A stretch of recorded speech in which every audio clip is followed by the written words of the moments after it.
అరుణాచలంలో అగ్నిలింగం.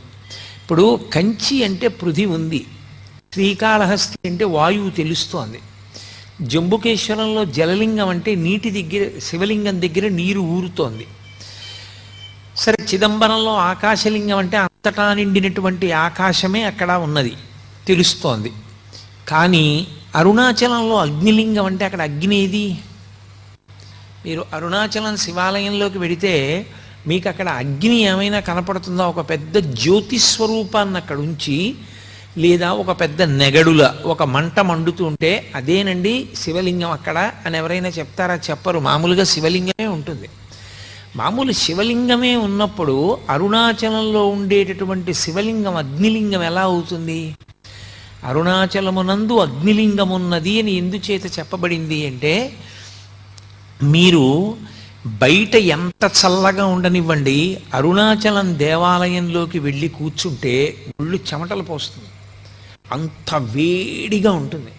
ఆ వేడి నిజంగా అగ్నిహోత్ర స్వరూపంతో ఉంటే మనం తట్టుకోలేమని ఆ వేడి రూపంలో ప్రకాశిస్తూ ఉంటాడు ఆయన. కాదు కాదు, అసలు యథార్థం ఏమంటే అది జ్ఞానాగ్ని. ఆ జ్ఞానాగ్ని ఎవరికి కలుగుతుందో వాళ్ళ కర్మలు దగ్ధమవుతాయి. జ్ఞానాగ్ని దగ్ధ కర్మాణం అంటాడు భగవద్గీతలో గీతాచార్యుడు. ఆ జ్ఞానాగ్ని వలన మళ్ళీ పుట్టవలసినటువంటి అవసరం లేకుండా పాపములన్నీ కూడా కాలిపోతాయి సంచితముతో కలిపి. అంత గొప్ప జ్ఞానస్వరూపమే రాశీభూతమై లింగస్వరూపాన్ని దాల్చింది. అందుకే దాన్ని జ్ఞానస్వరూపమైనటువంటి అగ్నిలింగం. అరుణాచలంలో ఉండేటటువంటి శివలింగానికి అరుణాచల క్షేత్రానికి ఒక ప్రత్యేకమైనటువంటి లక్షణం.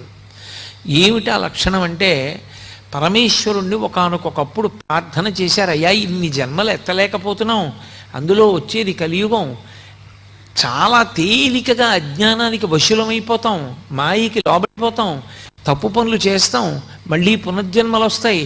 మరి అలా రాకుండా ఉండాలంటే మాకు ఒక తేలిక మార్గం ఏదైనా ఉపదేశించేయండి అన్నారు. ఆయన అన్నాడు, దర్శనాత్ అభ్రసదసి అన్నాడు. చిదంబరం వెళ్ళి ఎలా దర్శనం చెయ్యాలో తెలుసుకుని అలా దర్శనం చెయ్యండి, ఇక మీరు పుట్టవలసిన అవసరం ఉండదన్నాడు. చిదంబరంలో దర్శనం అంటే ఇందాకే మీతో ప్రస్తావన చేశా, తలుపు తీస్తారు సిద్ధంగా ఉండండి అంటారు, ఆ తెర తీస్తారు, ఇలా చూసేటప్పటికి ఇలా జాగ్రత్తగా కళ్ళు నులుకుని చూస్తారు, ఏం ఉండదు. మారేడు దళాల దండలు వేలాడుతుంటాయి, బంగారు మారేడు దళాలు, మామూలు మారేడు దళాల దండలు ఉంటాయి, తెరహేస్తారు, అయిపోయింది వెళ్ళిపోండి అంటారు. కొంతమంది అంటారు, డాంబికానికి నీకు కనపడలేదా, శివలింగం వెనకాల ఉంది కదూ అంటారు, ఉత్తిది. అదేం కాదు. అదేమిటండి ఏం లేదు కదా వెనకాతలంటే అదే చిదంబర రహస్యం అంటారు. అందుకే ఇప్పటికీ అర్థం కాని విషయాన్ని చిదంబర రహస్యం అంటారు. ఆకాశము అంటే అంతటా నిండిపోయి ఉంటుంది. అంతటా నిండిపోయిన ఆకాశములో అన్నీ ఉంటాయి.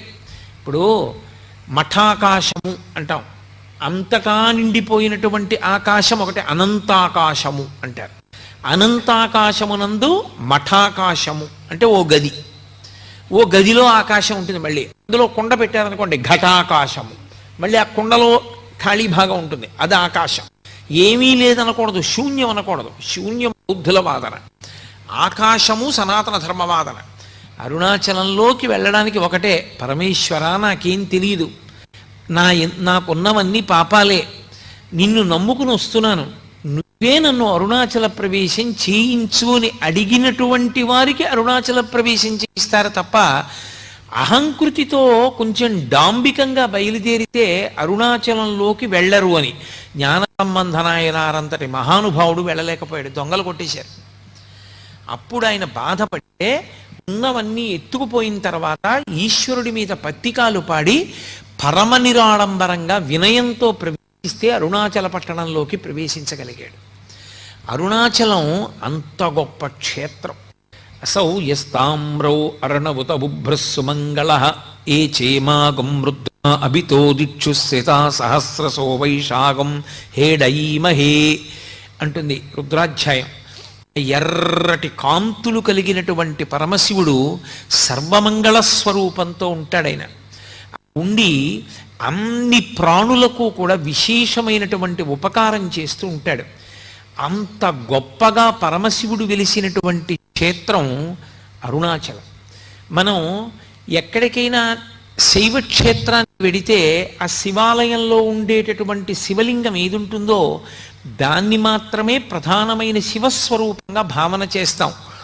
ఉదాహరణకి మీరు కంచి వెళ్ళారనుకోండి, ఏకాంబరీశ్వరలింగము అని ఆ కాంచీపురంలో ఉండేటటువంటి పృథివీలింగమే గొప్పది.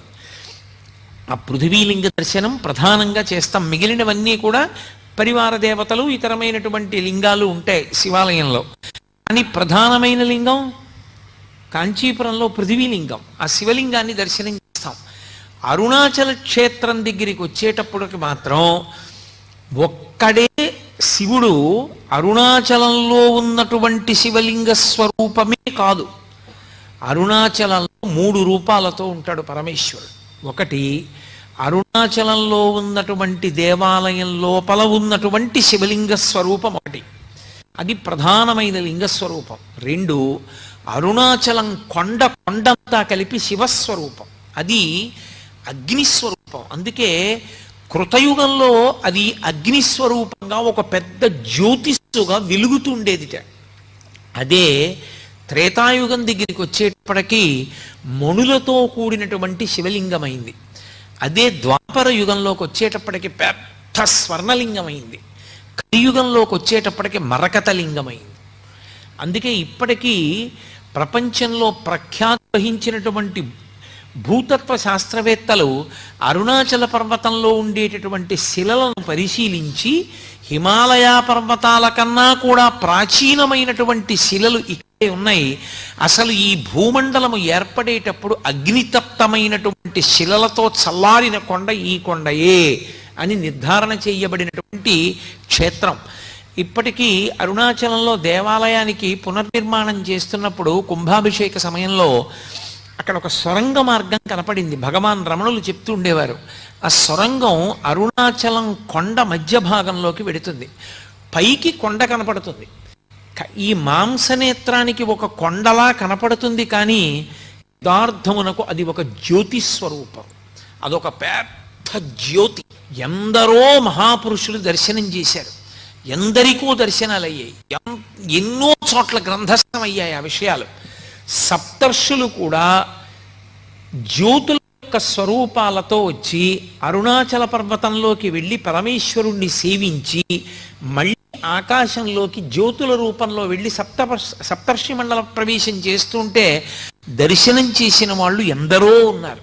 ఇప్పటికీ అరుణాచల పర్వతం మధ్యలో ఉన్నది ఆ గుహ అంటారు, దానికే సొరంగ మార్గం ఉంది అని చెప్పేవారు రమణులు. అరుణాచల క్షేత్రంలో శివాలయాన్ని పునర్నిర్మాణం చేసినప్పుడు కుంభాభిషేక సమయంలో సొరంగం బయటపడింది. ఆ సొరంగం చిన్నగా అరుణాచల పర్వతం లోపల ఉన్న గుహ దగ్గరికి వెడుతుంది అంటారు. అక్కడ ఒక పెద్ద వటవృక్షం ఉంటుందని, ఆ మర్రి చెట్టు కింద దక్షిణామూర్తి స్వరూపంలో సిద్ధయోగి స్వరూపంతో పరమశివుడు ఇప్పటికీ కూర్చుని ఉంటాడని సనక సనందనాది మహర్షులందరూ కూడా ఆయన్ని సేవిస్తూ ఉంటారని చెప్తారు. ఒకానొకప్పుడు భగవాన్ రమణులు అరుణాచల పర్వతం మీద నడిచి వెడుతున్నారు. పెడుతుంటే విస్తరాకంత మర్రాకు ఒకటి వచ్చి గాలికి ఎగురుకుంటూ ఎండు ఆకు ఆయన కాలికి తగిలింది. ఆయన మర్రాకు పైకెత్తి చూసి విస్తరాకంత ఉంది, ఈ అరుణాచల పర్వతం మధ్యలో ఉన్న గుహలో పరమశివుడు దక్షిణామూర్తిగా కూర్చున్నాడు. ఆ చెట్టు ఆకే ఎగిరొచ్చింది, నేను దర్శనం చేస్తానని బయలుదేరాడు. ఆయన కొంత దూరం వెళ్ళేసరికి ఆయన కాలు అనుకోకుండా అక్కడ ఉన్న ఒక పొదలో ఉన్న తేనె పట్టుకి తగిలింది. తేనె పట్టులో ఉన్న ఈగలన్నీ పైకి జుమ్మని లేచాయి. వెంటనే రమణులు అన్నారు, ఈ కాలు తప్పు చేసింది, వాటి గూడు కదిపింది, కాబట్టి ఇది శిక్ష అనుభవించాలని ఆ కాలు ఒక రాయి మీద పెట్టి వదిలిపెట్టేశారు. ఆ తేనెటీగలన్నీ వచ్చి ఆయన కాలు కుట్టగలిగినంతసేపు కుట్టాయి. ఇంత లావున వాచిపోయింది. ఆ వాచి కాలు ఈడ్చుకుంటూ ఆయన కిందకి దిగి వచ్చేశారు. పళనిస్వామి అని అప్పుడు ఆయనకి సేవ చేస్తూ ఉండేవాడు. అతను శ్రావణం తీసుకొచ్చి ఆ తేనెటీగల యొక్క ముళ్ళు ఆయన కాల్లో విరిగిపోయిన వాటన్నింటినీ బయటికి లాగేశాడు. కానీ ఆయన శరీరాన్ని విడిచిపెట్టేసే పర్యంతము రమణుల యొక్క ఒక కాలు చాలా లావుగా ఉండేది. ఇప్పటికీ మీరు రమణాశ్రమానికి వెళ్ళి ఆయన యొక్క ఫొటోస్ చూస్తే ఒక కాలు లావుగా కనపడుతుంది. కారణం, ఆ దక్షిణామూర్తి దర్శనానికి ప్రయత్నం చేసినప్పుడు రమణ మహర్షి యొక్క ఒక కాలుని తేనెటీగలు కుట్టి, ఆ తర్వాత ఎవ్వరిని వెళ్ళొద్దని చెప్పేవారు రమణ మహర్షి. ఆయన మాట వినకుండా వెంకటరామయ్య గారని ఒక ఆయన స్నేహితులు కలిసి అరుణాచలంలో మేము దక్షిణామూర్తి దర్శనం చేస్తామని బయలుదేరారు. తీరా వాళ్ళు బయలుదేరి వెళ్ళిన తరువాత వాళ్ళు మార్గంలో చాలా చాలా కష్టాలు పడి వాళ్ళకి అసలు వెనక్కి తిరిగి వచ్చే మార్గం మర్చిపోయి ఉండిపోయారు. ఆ పైన ఉండిపోతే ఇక్కడ రమణుల యొక్క అనుగ్రహం వల్ల, కొండ కింద రమణులు చేసిన సంకల్పం వల్ల వాళ్ళు మళ్ళీ చీకటి పడిన తర్వాత కొండ దిగొచ్చారు. అప్పటి నుంచి ఎవ్వరూ ఆ సిద్ధయోగి దర్శనం చేసే ప్రయత్నం చెయ్యరు. కానీ ఇప్పటికీ పరమేశ్వరుడు అక్కడ దక్షిణామూర్తిగా మర్రి చెట్టు కింద కూర్చుంటాడని ఎందరో సిద్ధులు, యోగులు, దేవతలు ఆయన యొక్క దర్శనానికి వచ్చి వెడుతూ ఉంటారని ప్రతీతి. అలా అరుణాచల క్షేత్రం ముందు 3 రూపాలతో ఉంటాడు పరమశివుడు. అంత గొప్ప క్షేత్రంలో పరమేశ్వరుడు శివలింగంగా ఆవిర్భవించిన తరువాత అక్కడ జరగవలసినటువంటి పూజాది కార్యక్రమాలు ఎలా జరగాలి అన్న విషయాన్ని ఆయనే నిర్ణయం చేసి గౌతమ మహర్షిని ఆదేశించాడు. మనకి వలైకాపు మండపము అని ఉంటుంది లోపల. ఆ మంటపంలో అమ్మవారిని తీసుకొచ్చి కూర్చోపెట్టి గాజులు సమర్పణం చేస్తారు అమ్మవారికి. అమ్మవారికి గాజులు సమర్పణం చేసేటటువంటి ఉత్సవం ఒకటి. మిగిలిన 2 పెద్ద ఉత్సవాలు, ఒకటి కార్తీక మాసంలో జరిగేటటువంటి దీపోత్సవం, కార్తీక పౌర్ణమి పెట్టేటటువంటి దీపం. దాని గురించి నేను ప్రత్యేకంగా మీతో ప్రస్తావన చేస్తాను. ఇక 3వ ఉత్సవం పార్వతీ పరమేశ్వరుల మధ్య వచ్చేటటువంటి ప్రణయ కలహోత్సవం. ఇప్పటికీ అరుణాచలంలో ఆ ప్రణయ కలహోత్సవాన్ని అక్కడ ఉన్న అర్చకులు నిర్వహిస్తారు. ఎంత అద్భుతంగా నిర్వహిస్తారు! ఆ ఉత్సవం జరిగినప్పుడు పరమేశ్వరుడు భృంగికి మోక్షం ఇచ్చేస్తాడు. పార్వతీదేవికి కోపం వచ్చి అపితకుచాంబ అమ్మవారు దేవాలయంలోకి వెళ్ళి తలుపులు వేసేసుకుంటారు. పరమశివుడు ఒక్కడే గిరి ప్రదక్షిణానికి వెడితే దొంగలు దోచుకుంటారు. ఇప్పటికీ ఆ దొంగలతో ఉప్పు అని అవన్నీ చేస్తారు. ఆ ప్రణయ కలహోత్సవం 2వ పెద్ద ఉత్సవం. ఇన్ని నిర్ణయం చేసినటువంటి వాడు గౌతమ మహర్షి. ఎవరి ఆజ్ఞ మేరకి?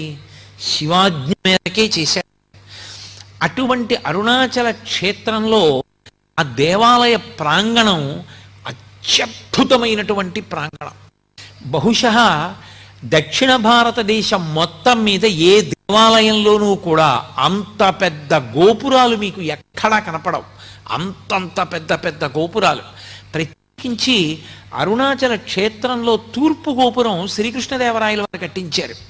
శ్రీకృష్ణదేవరాయల వారు కట్టించినటువంటి ఆ గోపురం ఇక అంత పెద్ద గోపురం మీకు ఎక్కడా కనపడదు. దాన్ని ఎవరైనా ఇలా తలెత్తి చూడవలసిందే. అబ్బా ఎంత పెద్ద గోపురం అంటారు. అంత గొప్ప గోపురం.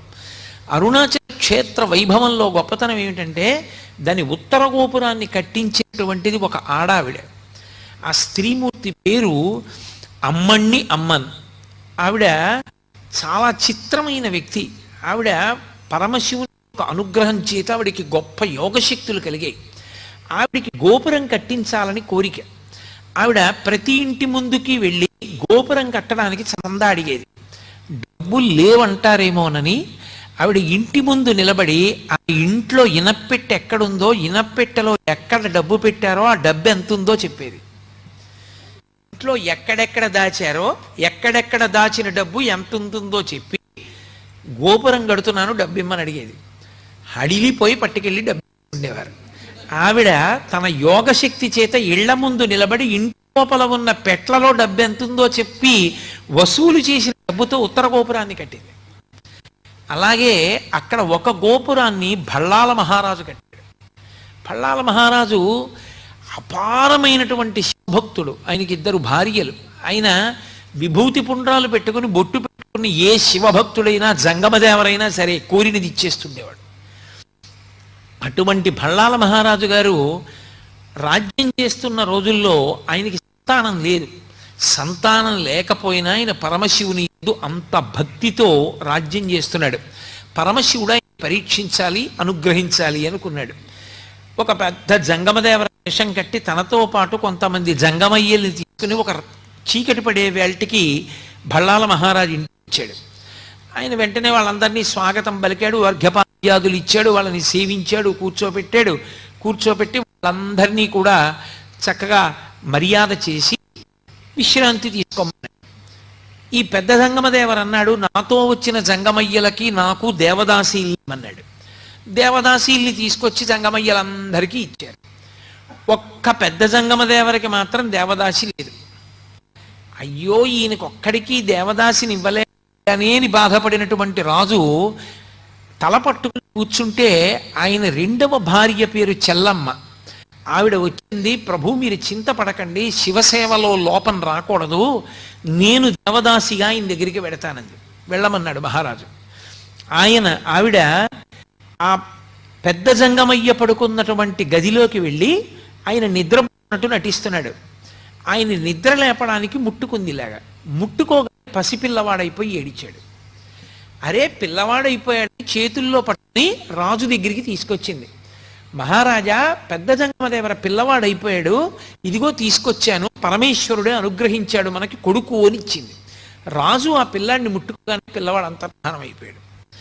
అంతర్ధానం అయిపోయి కొడుకులు లేరు అని వగచావు కాబట్టి నీకు నేనే కొడుకునవుతున్నాను, నేనే కొడుకునై నీ శ్రాద్ధ కర్మ నేనే చేస్తాను ప్రతి సంవత్సరం, నీ శరీరం పడిపోయినప్పుడు నీకు సంస్కారం నేనే చేస్తానన్నాడు. ఇప్పటికి దాదాపు 6 నుంచి 700 సంవత్సరములైంది. ఇప్పటికీ భళ్ళాల మహారాజు గారు చనిపోయిన రోజున అరుణాచల క్షేత్రంలో శివలింగం దగ్గరికి వచ్చి పత్రిక చదువుతారు. భళ్ళాల మహారాజు గారు ఫలానా రోజున ఫలానా తిథిలో ఫలానా నక్షత్రంలో శరీరం విడిచిపెట్టాడు అని. వెంటనే దేవాలయం మూసేస్తారు. పరమశివుడు ఉత్సవమూర్తి పల్లకీలో బయలుదేరి పల్లికొండ పట్టు అని అక్కడికి దగ్గర, అక్కడే ఆయన రాజధానిగా పరిపాలన చేసేవాడు. ఆ పల్లికొండ పట్టు వెళ్తుంది పల్లకి, వెళ్ళి ఏట్లో స్నానం చేస్తాడు పరమశివుడు. అంటే ఉత్సవమూర్తి స్నానం చేస్తుంది. స్నానం చేసి పీటల మీద పరమశివుడు అపితకుచాంబ ఉండి భళ్ళాల మహారాజు గారికి తద్దినం పెట్టి మళ్ళీ ఏట్లో స్నానం చేసి అరుణాచల దేవాలయంలోకి వెళ్ళి అప్పుడు ఆయనకి అభిషేకం అయిన తర్వాత మళ్ళీ తలుపులు తీసి దర్శిస్తారు. 6 నుంచి 7 శతాబ్దములుగా పరమశివుడే తన భక్తుడికి తద్దినం పెడుతున్న ఏకైక క్షేత్రం అరుణాచల క్షేత్రం. ఆ క్షేత్రంలో ఆ భళ్ళాల మహారాజు గారు కట్టించినటువంటి గోపురము ఒక గోపురం. ఆ గోపురానికి కిలి గోపురం అని పిలుస్తారు. మీరు లోపల మనకి సుబ్రహ్మణ్య దేవాలయం కనపడుతుంది. మీరు ఆ సుబ్రహ్మణ్య దేవాలయం మీద తల ఎత్తి చూస్తే కొన్ని బొమ్మలు కనపడతాయి. బొమ్మల్ని బట్టి తెలుస్తుంది మనకు, అక్కడ ఒక కథ తెలుస్తుంది.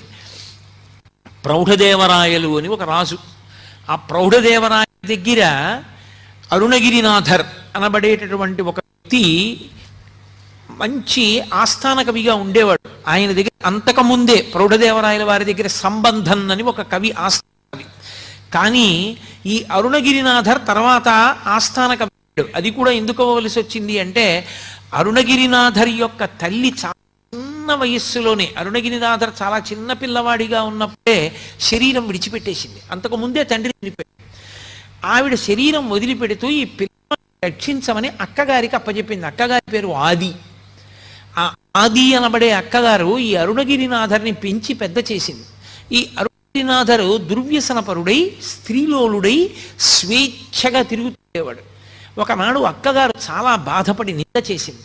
అతనికి వైరాగ్యం కలిగి ఇన్ని తప్పులు చేశాను, నేను ఇక బతకకూడదని ఈ భళ్ళాల మహారాజు గారు కట్టించిన గోపురం ఎక్కి చచ్చిపోతానని అక్కడి నుంచి కింద పడ్డాడు.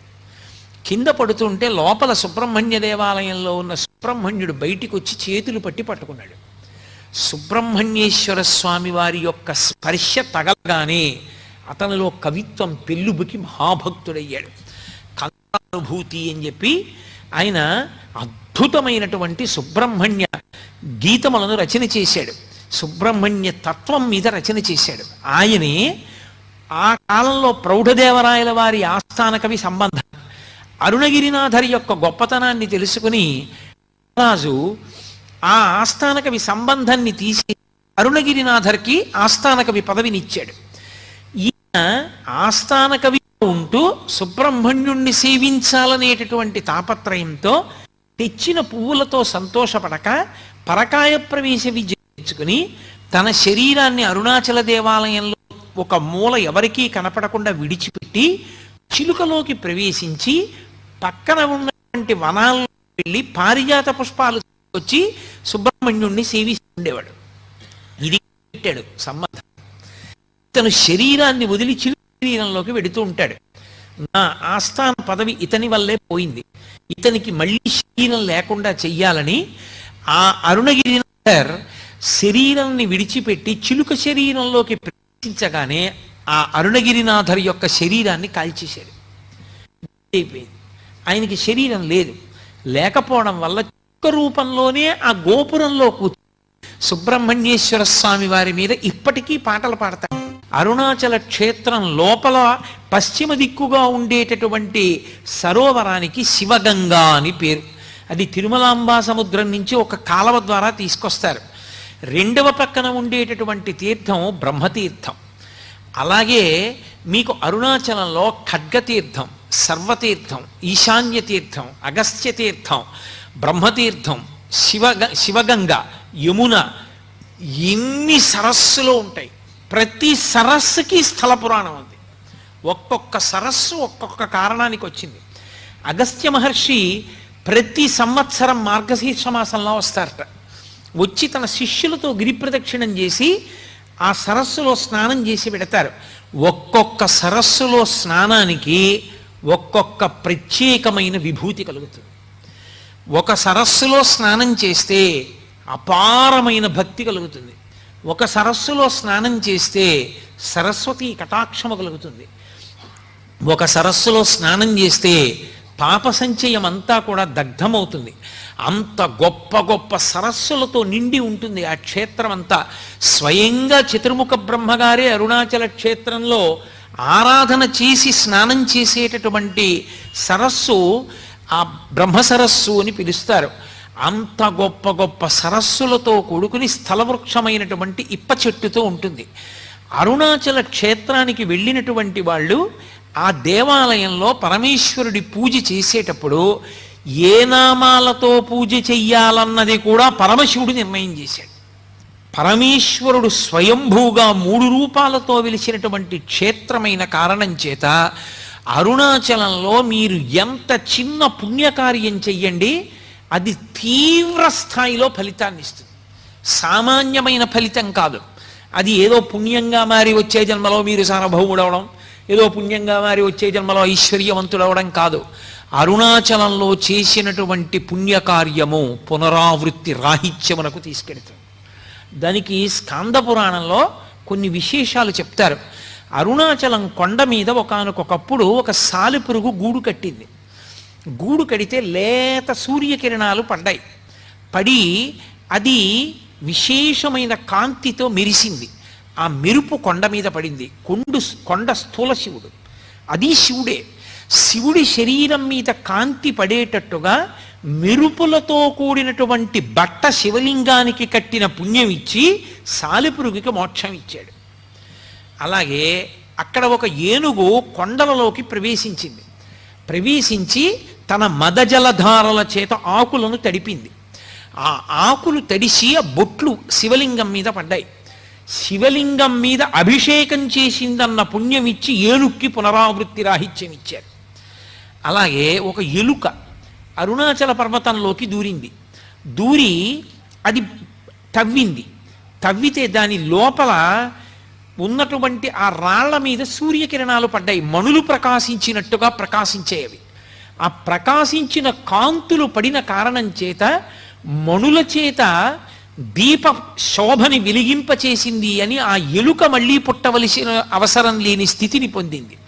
ఒక చిలుక అరుణాచల పర్వతం మీద ఎగురుతున్నప్పుడు దాని యొక్క రెక్కల కదలికలకి ధూళికణములు తొలగించబడ్డాయి. అరుణాచల పర్వతాన్ని శుభ్రం చేసింది అని చెప్పి దానికి మోక్షం ఇచ్చారు. అన్నిటికన్నా ఆశ్చర్యం, ఒకప్పుడు అరుణాచల దేవాలయంలోకి గ్రద్ద ప్రవేశించింది. బలిపీఠం మీద ఉన్నటువంటి కబళం కింద పడితే తిందామని అది వాలి కూర్చోడానికి అవకాశం లేక తన రెక్కలతో అల్లార్చింది ఆ ముద్ద కోసం. కబళం కింద పడింది. అది రెక్కలు అల్లార్చినప్పుడు ఆ బలిపీఠం మీద ఉన్న ధూళి కొంత ఎగిరింది. ధూళి ఎగిరింది కాబట్టి అది దేవాలయాన్ని తుడిచింది అని మోక్షం ఇచ్చారు. అందుకే ఆ లింగము అగ్నిలింగము అనడానికి కారణం అదే. అక్కడ ఈశ్వరుడు అసుతోషుడు అని పేరు ఆయనకి. అసుతోషుడు అంటే విపరీతంగా సంతోషిస్తాడు. ఎందుకంత సంతోషం అంటే మీరు చెప్పలేరు, దానికి కారణం ఉండదు. ఇప్పటికీ అరుణాచల క్షేత్రానికి దేవతలు, గంధర్వులు, యక్షులు, గంధర్వులు, కిన్నెరులు, కింపురుషులు వచ్చి పరమశివుణ్ణి సేవించి వెడుతుంటారు. భగవాన్ రమణుల దగ్గరికి శ్రీమతి తల్యార్ ఖాన్ అని ఒక ఆవిడను, పశ్చిమ దేశాల నుంచి వచ్చినటువంటి సాధకురాలు అరుణ అని ఒక ఆవిడ, ఇద్దరు ఉండేవారు. వాళ్ళిద్దరూ ఒకప్పుడు అరుణాచలం కొండ ఎక్కి కొండ మీద పడుకున్నారు. పడుకోవడం అంటే కొండ మీద ధ్యానం చేస్తున్నారు. వాళ్ళకి ధ్యానం చేస్తూ ఉండగా అద్భుతమైన సంగీతం వినపడింది. అందులో ఈ శ్రీమతి తల్యార్ ఖాన్ ఆవిడే పాతాళలింగ దేవాలయాన్ని అంతటినీ కూడా పునర్నిర్మాణం చేసింది. ఎన్నో సరోవరములు ఆ దేవాలయం యొక్క పాదాల ఆ కొండ పాదముల దగ్గర ఎన్నో సరోవరములు ఏర్పడి ఉంటాయి. అంత గొప్ప క్షేత్రం అరుణాచల క్షేత్రం. అటువంటి అరుణాచల క్షేత్రంలో అసలు ఆ దేవాలయంలో అత్యద్భుతమైనటువంటి విషయం ఏమిటంటే అసలు ప్రాకారములు, ఆ 3 ప్రాకారములు ఒక్కొక్క ప్రాకారం దాటి లోపలికి వెడుతుంటే ప్రత్యేకించి 100 కాళ్ల మంటపం, 16 కాళ్ల మంటపం అటువంటి వాటి దగ్గర నిలబడి చూస్తే ఎదురుగుండా స్థూల శివుడైనటువంటి కొండ కనపడుతుంటుంది. లోపల శివలింగ దర్శనం కూడా చెయ్యవచ్చు. అది కొంచెం తపోదృష్టితో చూసిన వాళ్ళకి లోపల ఉన్నటువంటి సిద్ధపురుషుణ్ణి కూడా మనసులో కనీసం ధ్యానంలో దర్శనం చెయ్యొచ్చు. అంతటి పరమోత్కృష్టమైన